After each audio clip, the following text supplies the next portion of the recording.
आप देख रहे हैं खबर से आगे। नमस्कार, मैं हूं अजय कुमार। दो बड़ी खबरें जो आज हम आपके सामने लेकर आए हैं।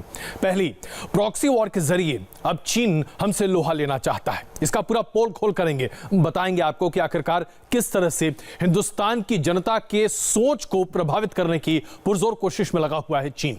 और उसके बाद दूसरी बड़ी खबर, ऐसा लग रहा है कि अमेरिकी जनता की पसंद अब धीरे धीरे अमेरिकी राष्ट्रपति डोनाल्ड ट्रंप बनते चले जा रहे हैं। यह बात अलग है कि वो बड़े ही रंगीन मिजाज है। यह बात अलग है कि उनकी बातों में ऐसा लगता है कि तकरीबन 70% वो झूठी बातें कहते हैं। यह बात अलग है कि वो उटपटांगा हरकतें करते हैं, लेकिन उनकी पॉपुलैरिटी धीरे धीरे बढ़ती चली जा रही है। खास करके अप्रवासी भारतीयों के बीच में भी अभी भी वो एक बहुत बड़ी चुनौती बने हुए हैं अमेरिकी राष्ट्रपति चुनाव में। कैसे, ये भी आपको बताएंगे। लेकिन उससे पहले आज की बड़ी खबर, चीन लगातार ये कोशिश कर रहा है कि किसी भी तरीके से नियंत्रण रेखा पर जो हमारे और चीन के बीच में युद्ध जैसी परिस्थिति बनी हुई है, उसमें भारत के लोगों के मानसिक स्थिति को प्रभावित करे। यानी कि आपके दिमाग में घुसकर चीन दरअसल एक तस्वीर उकेरना चाहता है कि चीन बहुत विशाल देश है, चीन बहुत शक्तिशाली है, आर्थिक तौर पर हमसे बहुत ज्यादा आगे है। इतना ही नहीं, उससे पंगा लेना हमारे लिए बहुत मुश्किल होता जाएगा। और उसके साथ साथ चीन यह भी लगातार आपके दिमाग में फिट कर रहा है कि अगर युद्ध जैसी परिस्थिति बनती है तो हिंदुस्तान की हार होगी। जी हां, इसको कहते हैं साइकोलॉजिकल वॉरफेयर।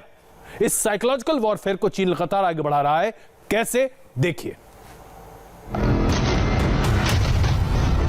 चीन की प्रॉक्सी वार की पोल खोल, साइट्स पर सुपर एक्टिव चाइनीज हैकर्स। इसी पर हारा चीन कर रहा है भारतीयों की सोच बदलने की साजिश की सरकारी वेबसाइट पर सेंधमारी की कोशिश। चीन की साइकोलॉजिकल वॉर वाली कॉन्स्पिरेसी बहुत ही खतरनाक है, क्योंकि फेसबुक, ट्विटर और यूट्यूब के जरिए आम लोगों की सोच पर चोट करने में लगा है ड्रैगन। और इसीलिए भारत सरकार की नजर अब 2500 सोशल मीडिया प्रचार अकाउंट्स पर है। ये social media accounts Facebook, Twitter, YouTube, इन तमाम जगहों पर हैं, जिसके जरिए चीन भारत में अपना प्रोपेगेंडा प्रचार कर रहा है। अपनी चालबाजी पर वो लगातार पर्दा भी डाल रहा है और सेना से जुड़े, खास करके अपनी सेना से जुड़ी जानकारी को बढ़ा चढ़ाकर और भारतीय सेना से जुड़ी जानकारी को घटाकर प्रस्तुत कर रहा है। भारत के खिलाफ सोशल मीडिया पर झूठ फैलाने में लगातार चीन सक्रिय है। सबसे हैरान करने वाली बात यह है कि चीन के इस प्रॉक्सी वॉर की पोल न खुले, इसलिए उसने अपने तमाम हैंडलर्स को, अकाउंट हैंडलर्स को चीन में नहीं बल्कि पाकिस्तान, ब्रिटेन, हांगकांग और रूस से ऑपरेट करवाना शुरू कर दिया है। लेकिन सबसे ज्यादा सोशल मीडिया अकाउंट्स आज अगर चीन के लिए कोई चला रहा है तो वो है Pakistan.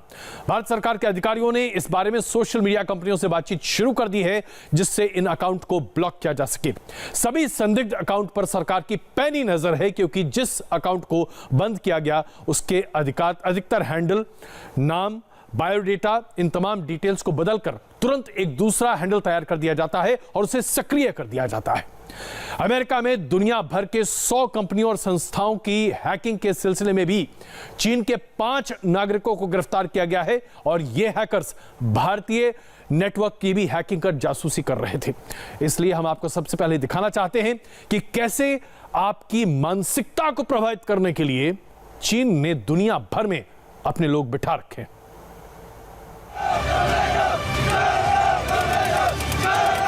Communist party of China का भोंपू, लाउडस्पीकर, ग्लोबल टाइम्स रोज ऐसे वीडियो जारी करता है जिससे साबित हो कि चीन की आर्मी कितनी पावरफुल है, चीन के पास कितने शानदार हथियार हैं, चीन की एयरफोर्स और नेवी कितनी जबरदस्त है। चीन स्पेस युद्ध के लिए तैयार है, चीन की इकोनॉमी बुलंदी पर है, चीन के मुकाबले में कोई नहीं, दुनिया में बस चीन ही चीन है।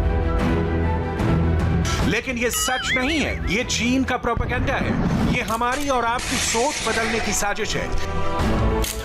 चीन के चमकदार वीडियोस के पीछे छुपी हकीकत देखिए। वीडियो में चीन का सैनिक आरपीजी लोड करके फायर करने की कोशिश कर रहा है और अपनी तमाम कोशिशों के बावजूद वो जब आरपीजी को फायर करता है तो क्या हश्र होता है, वो देखिए। चीन में कंप्यूटर ग्राफिक्स और वर्चुअल एडिटिंग के दौर से काफी पहले ब्लैक एंड व्हाइट एरा में ही अपनी ताकत को बढ़ा चढ़ाकर पेश करने का काम शुरू हो चुका था। इस वीडियो में चीन के सैनिक ने जमीन से ग्रेनेड फेंका और आसमान में विमान तबाह हो गया। पर हकीकत में चीन के सैनिक कैसे ग्रेनेड फेंकते हैं, अब वो देखिए।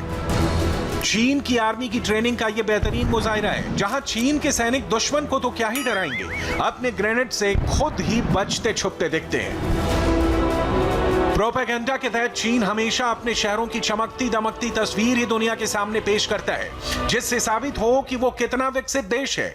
लेकिन सच्चाई इससे कोसों दूर है। कोरोना काल में चीन का स्याह सच पूरी दुनिया देख चुकी है। चीन जहां बोलने की आजादी नहीं, सोशल मीडिया से लेकर मेन स्ट्रीम मीडिया तक सिर्फ और सिर्फ कम्युनिस्ट पार्टी का कब्जा है। ऐसे में दिल ही दिल में रोती जनता और आर्मी के जवानों के आंसू पोंछने के लिए प्रोपेगेंडा का ही सहारा लिया जाता है। जनता को धोखा दिया जाता है, वर्चुअल एडिटिंग से असली आंसू पोंछे जाते हैं और चीन से बाहर अपनी बेहतर तस्वीर गढ़ी जाती है। दरअसल जब से चीन के सैनिक हिंदुस्तान के फौजियों के हाथ पिटे हैं, तब से चीन का मुख्य पत्र ग्लोबल टाइम्स उसके ट्विटर हैंडल पर पीएलए के प्रोपेगेंडा वीडियो की ऐसी बाढ़ आ गई है कि क्या कहा जाए। यह प्रॉक्सी वॉर है और यह प्रॉक्सी वॉर बड़े पैमाने पर हो रहा है। जैसा कि हमने आपको बताया, 2500 ऐसे हैंडल्स हैं जिस पर भारत सरकार की नजर है। अब जरा आपको बताते हैं कैसे चीन के हैकर्स लगातार गुप्त जानकारी निकालने की कोशिश कर रहे हैं, ताकि जब चाहें तब हिंदुस्तान पर कोई बड़े साइबर अटैक को अंजाम दे सके।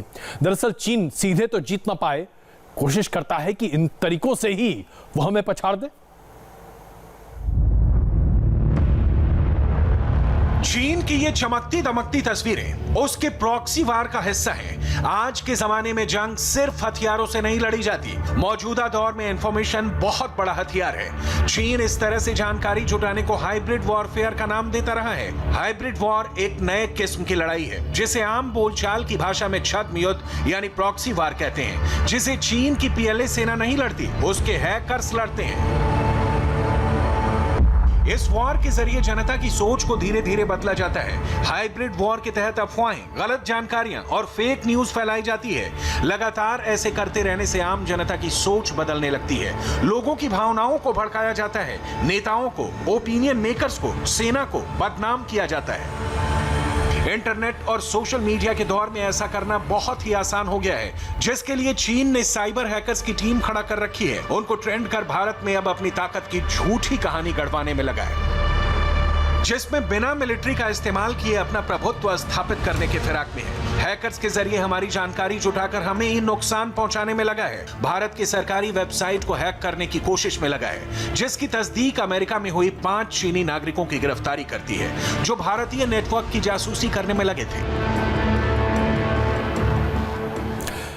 भारत सरकार ने चीन के ऐप पर भी एक के बाद एक 3 डिजिटल प्रहार किए हैं। तकरीबन 180 ऐप हैं जो अब चीन के मूल के हैं, जिन्हें हम प्रतिबंधित कर चुके हैं। दरअसल इन ऐप के जरिए चीन डिजिटल घुसपैठ हिंदुस्तान और हिंदुस्तानियों के डेटा पर बड़े पैमाने पर कर रहा था, जिसके जरिए वो न सिर्फ डेटा एकत्रित कर रहा था, बल्कि आपकी सोच को भी बदलने की कोशिश कर रहा था। सोशल मीडिया अकाउंट्स के जरिए चीन को लेकर लोगों के विचार बदलने की कोशिश बड़े पैमाने पर की जा रही है। ऐसे सोशल मीडिया अकाउंट हैंडलर्स को इन्फ्लुएंसर कहा जाता है। जी हां, इस शब्द को जरा अपने जहन में बिठा लीजिए। ये लोग इन्फ्लुएंसर्स हैं। ये आपके दिमाग में छोटी बारीक चीजें डालते हैं, जिसके जरिए आपके सोचने का नजरिया ही बदल जाता है, और ये अपने फॉलोअर्स को बड़े पैमाने पर आगे बढ़ाते हैं ताकि इनके जरिए इनकी सोच आगे बढ़े। इसलिए इन्हें इन्फ्लुएंसर कहा जाता है।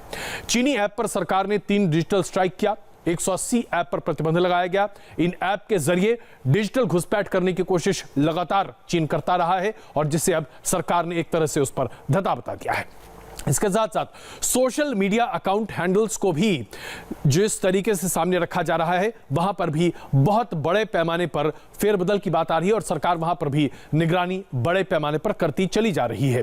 इन्फ्लुएंसर्स को, जैसा कि हमने आपको बताया, अब धीरे धीरे आइडेंटिफाई किया जा रहा है। जैसे जैसे इन्फ्लुएंसर सामने आते जा रहे हैं, इन्हें पकड़ा जा रहा है, और उसके साथ ही उनको पकड़कर एक तरह से बंद करने की कोशिश भी सरकार कर रही है। कुल मिलाकर देखा जाए तो चीन दरअसल हताशा में यह सब कुछ कर रहा है, क्योंकि आज नियंत्रण रेखा पर भारतीय फौज मुंहतोड़ जवाब देने के लिए उपस्थित है। लेकिन आइए बात करते हैं हमारे दूसरे बड़े खबर की। अमेरिकी राष्ट्रपति डोनाल्ड ट्रंप चाहे हिंदुस्तान की यात्रा पर हो या फिर अमेरिका के भीतर हो, उनको देखकर एक बहुत बड़ा तबका है जो अचानक हंसी से विस्फोट के साथ फूट पड़ता है, और वो इसलिए क्योंकि उनकी हरकतें ही कुछ ऐसी होती हैं। अमेरिका दुनिया का सबसे विकसित देश माना जाता है, अर्थव्यवस्था के तौर पर सबसे बड़ा है, दुनिया का बादशाह माना जाता है, यूनिपोलर वर्ल्ड के तौर पर दरअसल उसे हर कोई देखता है। लेकिन क्या आप जानते हैं कि अमेरिकी राष्ट्रपति डोनाल्ड ट्रंप बीते 4 साल में जो आकलन किया गया है, उनके हर भाषण में 70% झूठ होता है। जी हां, अमेरिकी राष्ट्रपति डोनाल्ड ट्रंप बहुत बड़े झूठे हैं। उनकी पर्सनल लाइफ इतने स्कैंडल से भरी है कि अगर किसी और देश के राष्ट्रपति या अध्यक्ष के बारे में ऐसी जानकारी होती तो वो देश बर्दाश्त ही नहीं करता। अगर इन तमाम चीजों को देखा जाए तो फिर आप सवाल पूछेंगे कि भाई अमेरिकी जनता आखिरकार डोनाल्ड ट्रंप को क्यों पसंद करती है। दूसरी बार चुनाव सर पर है और अमेरिकी राष्ट्रपति डोनाल्ड ट्रंप एक बार फिर चुनावी अखेड़ा में है। बहुत बड़ा जन समर्थन भी उनके साथ है, लेकिन अगर कोरोना काल के दौरान ही उनके बयानों को अगर आप देखेंगे तो ऐसा लगता है जैसे कि उनसे बड़ा झूठा और उनसे बड़ा यूं कहे कि एक बात कहकर दूसरी बात कहना, यानी कि दोमुहापन शायद ही कोई आदमी देखने को मिलेगा। अब हम क्या कहें, पहले आप खुद ही देख लीजिए, फिर तय करेंगे कि क्या करना चाहिए इनके साथ। दुनिया के सबसे ताकतवर नेता डोनाल्ड ट्रंप की जिद और सनक की वजह से अमेरिका कोरोना की लड़ाई में हार गया। पूरे अमेरिका में कोरोना से हुई 2 लाख लोगों की मौत इसका सबसे बड़ा उदाहरण है। लेकिन डोनाल्ड ट्रंप कभी भी कोरोना को लेकर गंभीर नहीं दिखाई दिए। वो शुरुआत से ही मास्क पहनने का विरोध करते रहे। आप मास्क पहनने का विरोध क्यों करते हैं? मैं मास्क नहीं पहनना चाहता। इसे पहनने की बात कही गई है, लेकिन मैं अच्छा महसूस कर रहा हूँ। लेकिन मास्क इस्तेमाल नहीं करना चाहता। मैं नहीं चाहता कि मेरे ओवल ऑफिस में एक शानदार डेस्क के पीछे मास्क पहनकर बैठूं। मैं समझता हूँ कि मास्क पहनकर मैं किसी राष्ट्रपति, प्रधानमंत्री, तानाशाह, राजा और महारानी का स्वागत करूं। मैं नहीं जानता कि मैं अपने आप को मास्क में नहीं देखना चाहता। Dictators, kings, queens, I don't know, somehow I don't see it. Trump से जब भी अमेरिका में फैलते कोरोना को लेकर सवाल किए गए तो वो इन सवालों से नाराज हो जाते। उन्हें लगता कि कोरोना से जुड़े सवाल पर्सनल अटैक के लिए किए जा रहे हैं। हाँ, आप पूछिए please. Why does that matter? ऐसा क्यों है कि दुनिया में सबसे ज्यादा अमेरिकन अपनी जिंदगी खो रहे हैं और हम रोजाना लगातार बढ़ते हुए केस देख रहे हैं? Seeing more cases every day. Well, they're losing their lives. लोग तो सभी जगह मर रहे हैं। ये सवाल आपको चीन से पूछना चाहिए, मुझसे नहीं। China. What, sir, why are you saying sir, आप विशेष रूप से मुझसे ऐसा क्यों कह रहे हैं? that's I'm China? not saying it specifically to anybody. I'm saying it to anybody that would ask a nasty question like That's not that. an मैं सिर्फ आपसे नहीं कह रहा हूँ, मैं किसी और से भी कह रहा हूँ। मैं सबसे ही कह रहा हूँ जो ऐसा गंदा सवाल पूछना चाहेंगे। चलिए आगे Go बढ़िए। ahead. It's not a nasty Please go question. ahead. Corona को लेकर डोनाल्ड ट्रंप की गंभीरता आप इसी बात से समझ सकते हैं कि वो हार्ड इम्यूनिटी जैसी गंभीर स्थिति को हार्ड मेंटेलिटी बता रहे हैं। कोरोना जल्द ही गायब हो जाएगा। It's going to disappear. I still say it would go away without the vaccine, George, but it's going to go away a lot faster. बिना वैक्सीन के गायब हो जाएगा? बिल्कुल। कब तक? इतने लोगों की मौत के बाद? एक समय के बाद ये खत्म हो जाएगा। आप जब हर्ड मेंटेलिटी विकसित कर लेंगे। Mentality. It's going to be herd developed, and that's going to happen. America के राष्ट्रपति की इस तरह की बातों को सुनने के बाद आप हंसे बिना कैसे रह सकते हैं? दुनिया के सबसे विकसित देश के राष्ट्रपति का यह कहना है कि कोरोना अपने आप खत्म हो जाएगा, 1 महीने में खत्म हो जाएगा। साहब, कैसे खत्म होगा, क्यों खत्म होगा, वैक्सीन है कि नहीं, इसके बारे में उनके पास कोई जवाब नहीं है। और हर्ड इम्यूनिटी यानी कि सामूहिक तौर पर लोगों में कोरोना को लेकर इतना प्रतिरोध हो जाए, उनके पास इस तरह के वैक्सीन आ जाएं कि वो अपने आप को बचा सकें, इसकी जगह वो हर्ड मेंटालिटी यानी कि सामूहिक मानसिकता कहते हैं। अंग्रेजी के शब्दों का इस्तेमाल भी अगर डोनाल्ड ट्रंप सही तरीके से नहीं कर सकते तो जनाब ये अंग्रेजी बोलते क्यों हैं? लेकिन ये डोनाल्ड ट्रंप है साहब, ये कुछ भी कर सकते हैं। जैसे कि हम आपको ये बताएं, बिना जानकारी के, बिना किसी ट्रायल के उनका कहना है कि 1 महीने के भीतर कोरोना की वैक्सीन आ जाएगी और अमेरिकी जनता को मिल भी जाएगी। कोरोना को लेकर अर्थव्यवस्था पर डोनाल्ड ट्रंप किसी भी तरह से अपनी कोई जिम्मेदारी मानने को तैयार नहीं है। इसके बावजूद वो अपने आप को अमेरिका का सबसे पसंदीदा नेता मानते हैं और आज भी डोनाल्ड ट्रंप को तकरीबन 48% अमेरिकी जनता बहुत पसंद करती है। अब जरा उनकी कारगुजारियों को आपके सामने प्रस्तुत करते हैं। इन कारगुजारियों को देखने के बाद आपको लगेगा कि भाई ये कैसे संभव है। डोनाल्ड ट्रंप पर महिलाओं से यौन शोषण के खिलाफ कई मामले चल रहे हैं। डोनाल्ड ट्रंप पर महिलाओं से यौन शोषण के खिलाफ कई मामले चल रहे हैं। 1970 से 2013 के दौरान 22 महिलाओं ने डोनाल्ड ट्रंप के खिलाफ यौन शोषण के आरोप लगाए हैं। अब उनके नाम आपके सामने रख देते हैं। मॉडल एमी जेरिसन, लेखिका E Jean Carroll, photographer Kristin Anderson, businesswoman Jill Harth. जी हाँ, ये वो तमाम लोग, महिलाएं हैं जो प्रतिष्ठित हैं अमेरिकी समाज में और उन्होंने सेक्सुअल हरासमेंट का आरोप लगाया है डोनाल्ड ट्रंप के ऊपर। और अब जरा सोचिए इनकी करतूत की वजह से क्या स्थिति बनती हुई चली जाती है। उनकी पत्नी मलीना ट्रंप वो बड़ी नाराज रहती हैं। सार्वजनिक जगहों पर डोनाल्ड ट्रंप का हाथ पकड़कर चलती नहीं है, दरअसल उनका हाथ ठुकरा देती हैं। ये देखिए, इस तस्वीर में देखिए, स्पष्ट है। कई बार ऐसा हो चुका है, एक बार नहीं, दो बार नहीं, बल्कि कई बार। और ये तमाम तस्वीरें बताती हैं कि ट्रंप खानदान में और ट्रंप परिवार में सब कुछ बहुत अच्छा नहीं है। इसके बावजूद, जी हाँ, इसके तमाम बावजूद आज डोनाल्ड ट्रंप 48% अमेरिकन की पसंदीदा बने हुए हैं। लेकिन दूसरी तरफ क्या स्थिति है, ये हम आपको बताएंगे। कैसे जो बिडेन और कमला हैरिस जो कि भारतीय मूल की हैं और उपराष्ट्रपति के चुनाव की दौड़ में हैं, वो कैसे लोगों तक पहुंच रही हैं और क्या वो नहीं होनी चाहिए अमेरिका की जनता की पहली पसंद। ब्रेक के बाद तमाशबीन और झूठे डोनाल्ड ट्रंप के ठीक सामने खड़ी हैं भारतीय मूल की महिला जो उपराष्ट्रपति के पद के उम्मीदवार हैं कमला हैरिस, और उसके साथ साथ राष्ट्रपति पद के उम्मीदवार जो बाइडेन, जो कि पहले भी वाइस प्रेसिडेंट रह चुके हैं। आइए आपको दिखाते हैं कैसे अमेरिकी चुनाव में ये जोड़ी डोनाल्ड ट्रंप को छक्के छुड़ाती हुई दिखाई दे रही है। अमेरिका चुनाव में जनता का मूड किसकी तरफ जाएगा, ये सवाल अब बहुत पेचीदा हो गया है। कोरोना से पहले तक ट्रंप की अमेरिका एकमात्र पसंद बने हुए थे, लेकिन अब उनके प्रतिद्वंदी डेमोक्रेट जो बिडेन उन्हें कड़ी चुनौती दे रहे हैं। कोरोना और अर्थव्यवस्था को लेकर हुई बहस में बिडेन ने ट्रंप को कड़ी टक्कर दी है। इसके अलावा अमेरिका में रहने वाले भारतीय वोटर्स में भी बिडेन की लोकप्रियता बढ़ रही है। लेकिन आतंकवाद और कट्टरपंथी इस्लामिक विचारधारा को विरोध करने के लिए ट्रंप ही जनता की पहली पसंद है। कुल मिलाकर अमेरिका के चुनाव में एक तरफा मुकाबला वाली थ्योरी खत्म हो गई है। लेकिन इसमें कोई शक नहीं है कि अमेरिकी चुनाव में जिस तरह से झूठ, आडंबर और तमाशे का सहारा अमेरिकी राष्ट्रपति डोनाल्ड ट्रंप ले रहे हैं, शायद दुनिया के तमाम देशों में चुनावों में एक पूरा चलन ही बदलता हुआ दिखाई देगा। ये छोटा सा ब्रेक करते हैं। ब्रेक के बाद एलओसी से बड़ी खबर आ रही है। Army chief general Naravane LOC पर मौजूद हैं। बड़ी खबर बन रही है हमारे साथ। Army chief MM Naravane Kashmir दौरे पर हैं। आर्मी चीफ ने एलओसी पर सुरक्षा हालात का जायजा लिया है। आर्मी चीफ ने पाकिस्तान की गोलीबारी का मुंह तोड़ जवाब देने के लिए जवानों की तारीफ की और हौसला बढ़ाया। आर्मी चीफ ने पाकिस्तान की हरकत पर नजर रखने के लिए नई तकनीक के इस्तेमाल के लिए भी सेना की तारीफ की है। आर्मी चीफ ने सीमा पर बसे गांव के लोगों को हर संभव मदद का भरोसा दिया है। Army chief general MM Naravane Srinagar में उपराज्यपाल मनोज सिन्हा से भी मुलाकात कर कश्मीर में सुरक्षा हालात पर चर्चा की। मुंबई में क्यों लगानी पड़ी धारा 144, खबर पर डिटेल ब्रेक।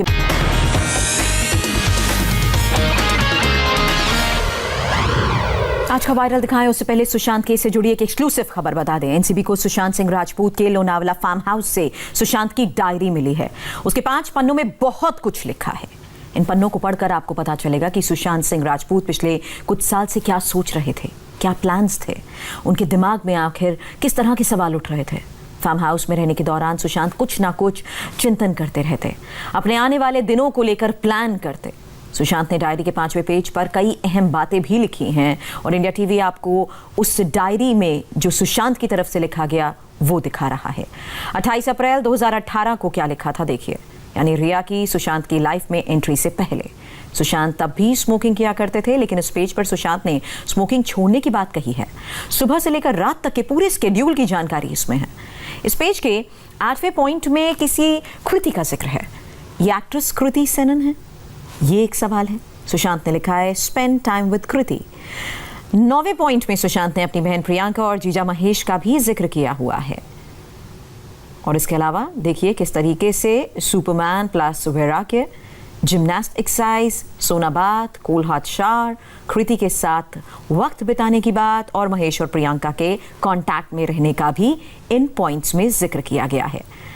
कल केदारनाथ को पढ़ना, बुक ऐप को सुनना शुरू करूंगा। रात की रूटीन के बारे में भी लिखा है और साथ ही कल की मीटिंग्स के लिए वरुण से बात करनी है, इसका भी पॉइंटर्स में जिक्र किया गया है। तो सुशांत की उस डायरी में किस तरीके से वो अपने डे प्लान और किस तरह से अपनी फॉरवर्ड प्लानिंग को लेकर पॉइंट वाइज जिक्र कर चुके थे, ये डायरी के कुछ पन्नों के जरिए साफ पता लग पा रहा है। और साथ ही ये भी कि किस तरीके से उनके आगे के डे स्केड्यूल के हिसाब से उन्हें कहाँ विजिट करना है, क्योंकि यहाँ देखिए एक्सपीरियंस प्लस एनालिसिस और कैसे ये दोनों इंटर रिलेटेड हैं।